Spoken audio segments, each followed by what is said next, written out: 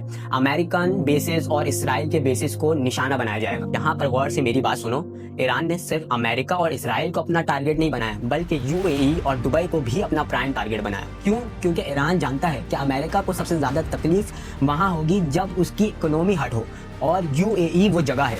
Iran की strategy simple थी कि ऑयल को नहीं बल्कि इकोनॉमी को तोड़ दो। दुबई के 4 पिलर्स हैं, trade, banking, aviation, real estate. एक एक करके ईरान दुबई के रीढ़ की हड्डी को तोड़ रहा है, और इस जंग में US और इसराइल भी डरे हुए हैं। UAE में अल-दफरा एयरबेस है जिसे US एयर फोर्स भी यूज करता है, और दुबई का जिबेल अली पोर्ट US नेवी का पूरे मिडल ईस्ट में सबसे बड़ा पोर्ट ऑफ कॉल है, जहां अमेरिकन एयरक्राफ्ट कैरियर्स और वॉरशिप्स रेगुलरली आते हैं। ईरान की नजर में तुम्हारे घर में हमारा दुश्मन रहता है। UAE ने अब्राहम अकॉर्ड साइन किए, इसराइल के साथ नॉर्मलाइजेशन चूज की। ईरान की नजर में ये गद्दारी थी, एक अरब मुल्क जो रेजिस्टेंस छोड़कर इसराइल से हाथ मिला रहा है। अब एक सेकंड के लिए ईरान की साइड भी तो सुनो। मैं ये नहीं कह रहा कि ईरान जो कर रहा है वो सही है, लेकिन पूरी पिक्चर भी तो देखनी जरूरी है। जनवरी 2026 में ईरान में मैसिव प्रोटेस्ट हुए, इन्फ्लेशन, इकोनॉमिक प्रेशर और गवर्नमेंट का गुस्सा। ईरानियन सिक्योरिटी फोर्सेस ने इन प्रोटेस्ट को वायलेंटली सरप्रेस किया, हजारों प्रोटेस्टर्स मारे गए। फिर 28 फरवरी को उनका सुप्रीम लीडर मार दिया गया। फिर ईरान में नया सुप्रीम लीडर बनाया गया, मुश्तबा खामनाई। अली खामनाई का बेटा 8 मार्च 2026 को नया सुप्रीम लीडर बनाया गया।